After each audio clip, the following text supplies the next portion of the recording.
Hello, welcome to Miniature Realms. My name's Stuart. In today's video we're going to be painting an Ogre Firebelly and focusing on how to paint easy OSL.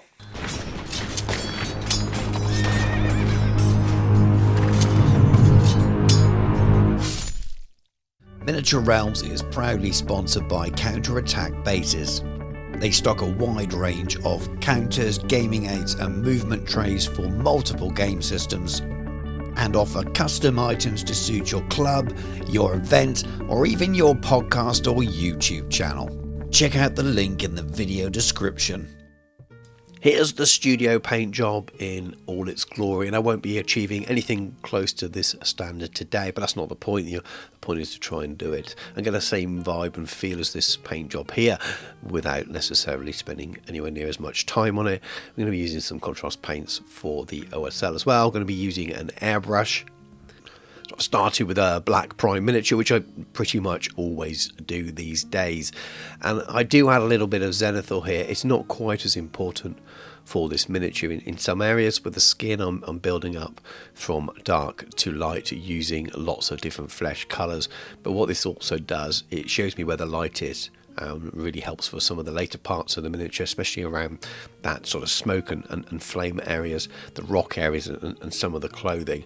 But even for the areas that aren't going to benefit from it, like the skin areas, it just gives me an idea where the light is, so I know where to put the paint. It's kind of sketching it in beforehand and making that base layer something that you can follow later on in the miniature.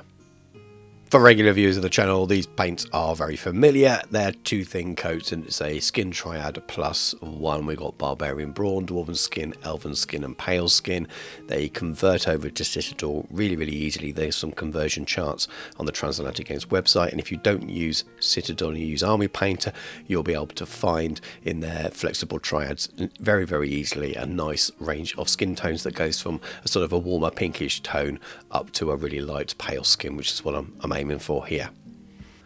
And all I'm doing here is building up layers, and I'm using the airbrush just to save a little bit of time here. I could have maintained my zenithal that I've got on the rest of the miniature if I was worried about a little bit of overspray here, and painted it all in by hand and built up through layers, but I wasn't too worried with the way this miniature was looking and the way I was going to paint it. Much more traditional layering painting here rather than base coating with contrast paints, which I quite often do and then highlight afterwards. This is a little bit more traditional, so I'm building up with the layers through that triad plus one, through those four colours with my airbrush, occasionally getting my airbrush right in shot on the camera, so apologies for that. That was just the best way to get the angle at that time. So I'm using the angle of the airbrush facing down, almost zenithal style, quite a lot in order to get that paint on those top areas but keep those darker layers of flesh in the undercuts and in the under areas of the skin, and you get this really nice effect building up without actually having to spend ages feathering and layering with your hairy brush, and that's where the airbrush can be quite useful. If you don't have an airbrush, you can do all of this stuff very easily. You'll just be painting in layers. You can see here I've got to the very top level of highlights, just a little touch of the very almost white pale flesh or pale skin, and I'm just aiming where the light hits at the top more, and you still got a nice bit of transition going through. And we're going to do some glazes after this anyway to tie it all back in a little bit, but it's a really nice way of getting a nice smooth skin transition by using an airbrush in this way.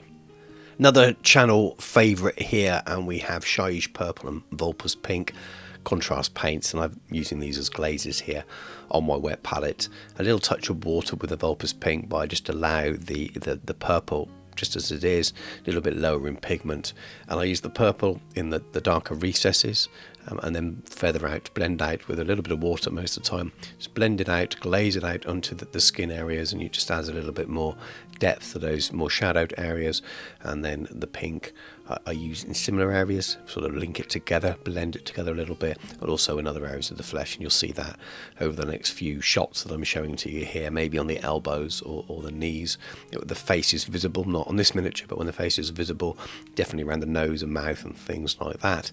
And just by thinning it and blending it out, it just really ties in all the different layers of flesh that you've either hand painted on through layers, or like I've done in this miniature using the airbrush, just adds a lot more depth depth to it, adds a little bit more warmth, and it just really finishes it off quite nicely without being all that hard to do. I think you can learn to do this sort of glazing very, very easy. Apply a little bit of the paint in the recess and then come back with a clean brush and just feather and blend it out, and less is more, building up those layers as you go. I find the purples work really well around hard edges, so if you've got a wristband or a metal area, it really adds extra depth and shadow in those areas.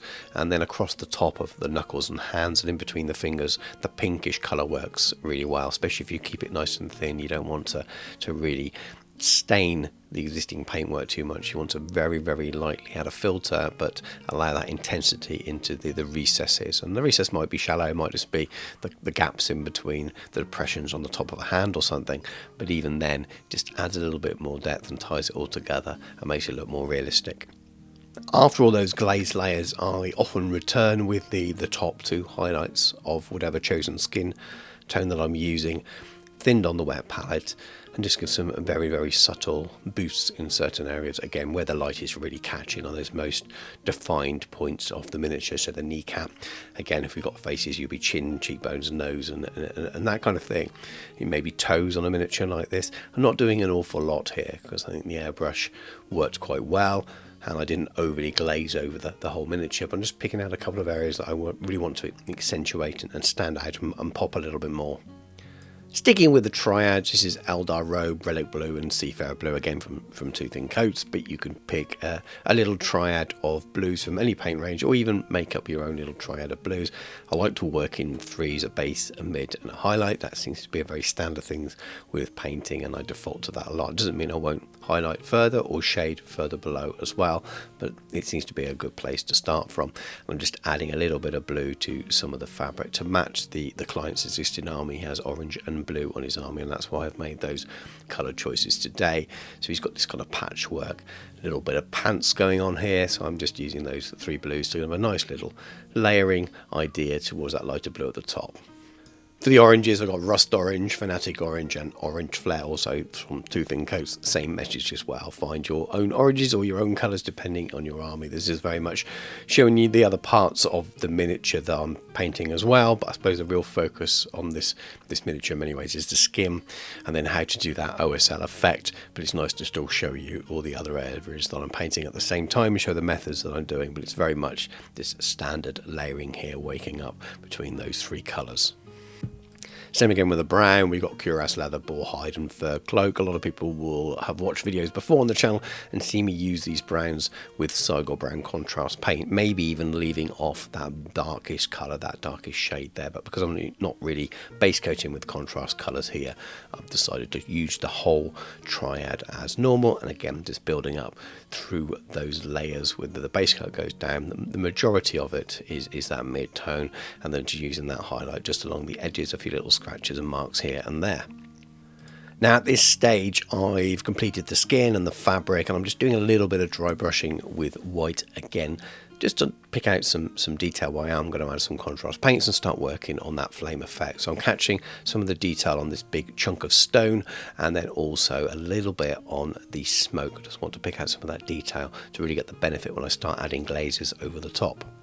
For the stone in his big hammer, I'm very simply going to use Basilicanium Grey because I've added that dry brush on top of the zenithal already. You get quite a lot of transitions in there. And once I've painted the metallics on and I've added a few oil washes and things on there, it just looks great as it is. And this is a 4-hour-ish paint job that my client has paid for, so you want to keep that in perspective. Quite a lot of paints going on here, so we've got Panzer Yellow, Flat Gun Yellow and Ambush Yellow, but then also some Ivory, Tusk and Trooper White, and that's going to be quite a lot of the colours I use for a majority of the next stage now. So we've got these kind of wraps all over the ogre, be that around his feet, a little bit around his wrists and things as well. So I want them to be not a pure bone colour, so doing one white rags, I want them to look like a nice off yellow. So those colours, that triad is perfect, but I have got the off white, the trooper white there, and the brighter white, just to add a little bit of an extra highlight on there, but also to pick out some other areas on the miniature that I'll be painting around that same time. So this is, again, to be boring, more traditional layering here as we go around all of these wraps over the different stages of the miniature. And these triads just make it so easy to know what colour to use next in conjunction. And if you don't get the two thin coats ones, which I use a lot of my videos, then I haven't tried them yet, but the Fanatic paints from Army Painter, sorry, look really good as well for that kind of thing, for helping you with your paint choices. But again, you can just watch videos like this, find out the conversions, and go and find the relevant paints from the Citadel paint range, or things that match from the paint ranges that you use. So sometimes it's just about making sure that you've got paints that work together in a triad very, very well, and sometimes you just need two paints and you can blend those two together to get your mid-tone as well. But I'm just taking my time, working my way around, moving towards the lighter areas, which would be those edges of those wraps, those bandage-like areas, and when I get to the top layer, they're white.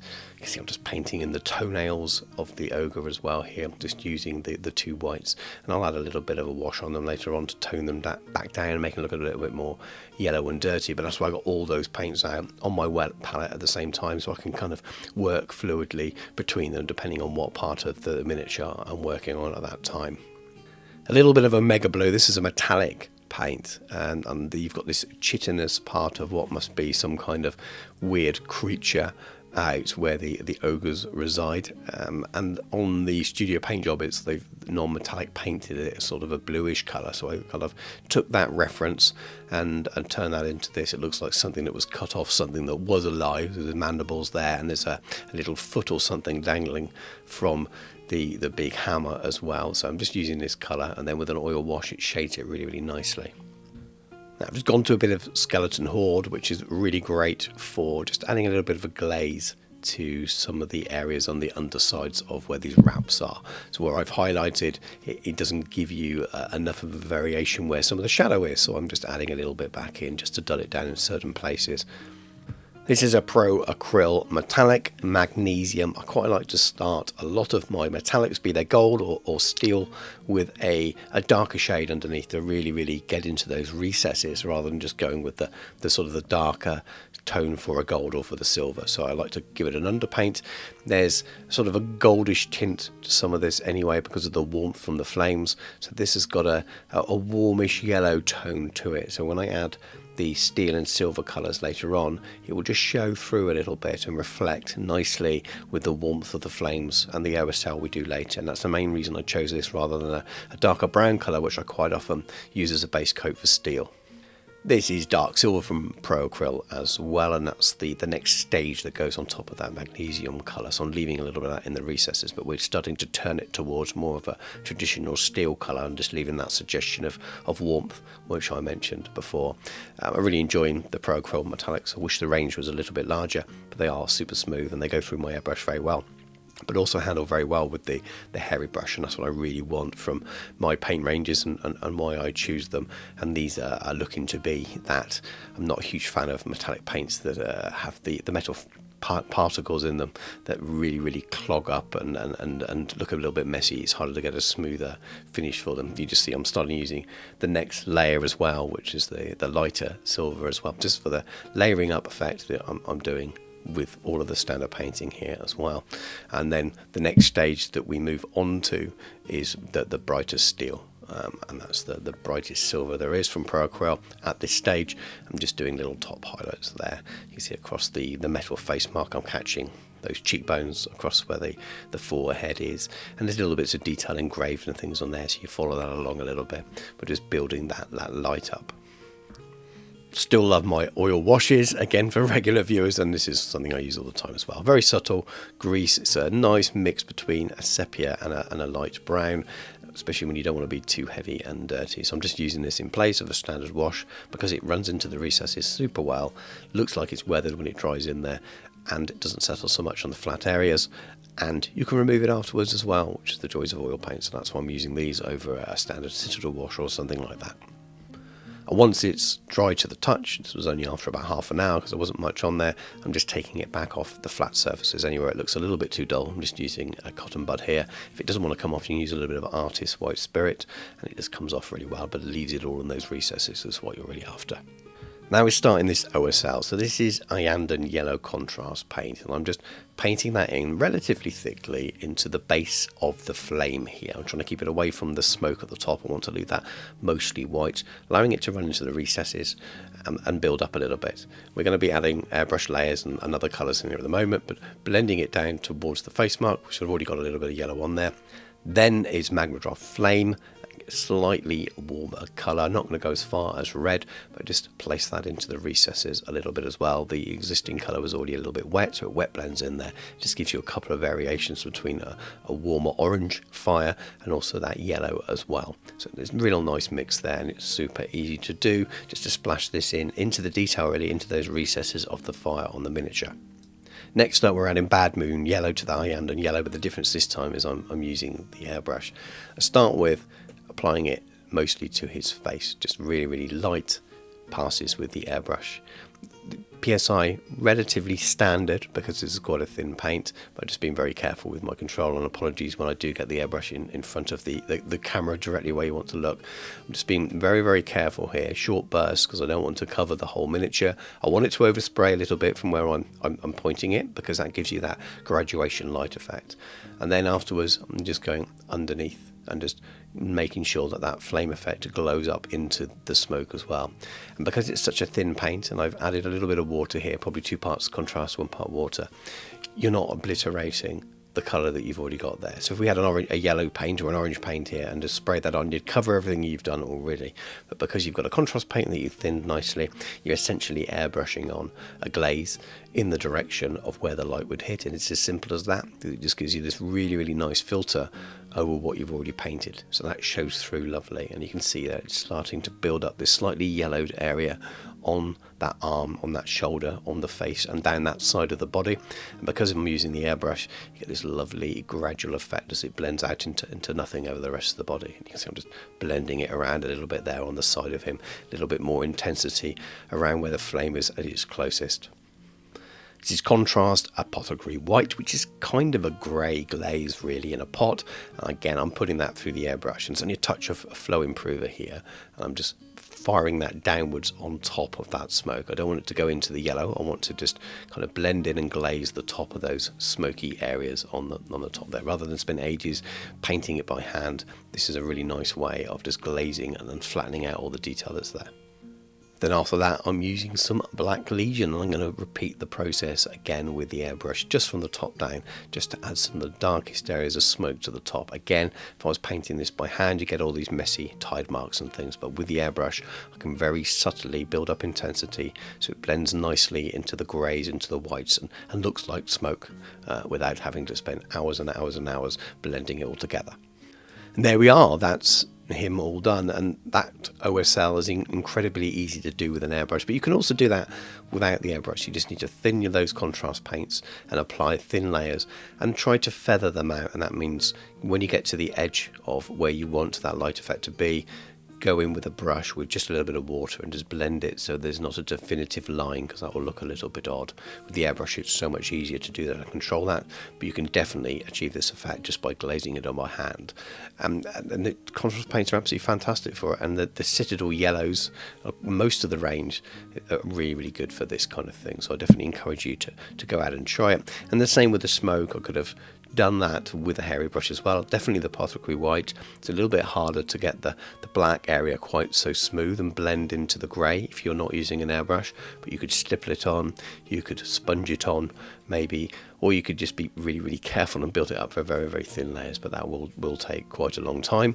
And to be honest with you, if you've got the skill to do that anyway, you're probably not watching this video, or you're not going to be copying my methods here anyway. This is very much an army painting standard character level. As I say, the client paid for a 4-hour paint job essentially, and this is what you get sort of for 4 hours worth of army based gaming miniature character based painting. And hopefully you've learned something from it and put up with my slightly croaky, I've got a bit of a cold, slightly croaky voice in this video.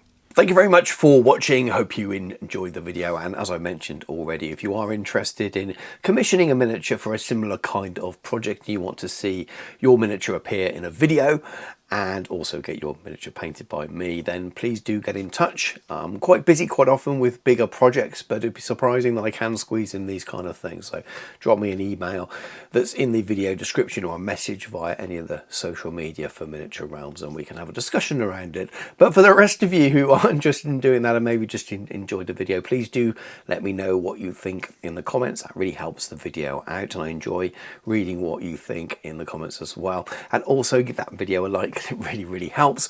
If you haven't already subscribed to the channel, please do that also. And remember, when you're watching YouTube these days with the new algorithm, to go and check out your subscriptions tab and not just look what's on your homepage, because it's a bit weird at the moment. It's generally new things that appear on your homepage now, not always all the channels that you have subscribed to over the years because you enjoy them. I know that's the same for a user experience for me when I'm watching YouTube myself, and I have to make sure I go and check out those channels via that subscription page. Otherwise I find I'm missing things as well. If you'd like to support me even further, please do check out my Patreon. There's a link to that in the video description.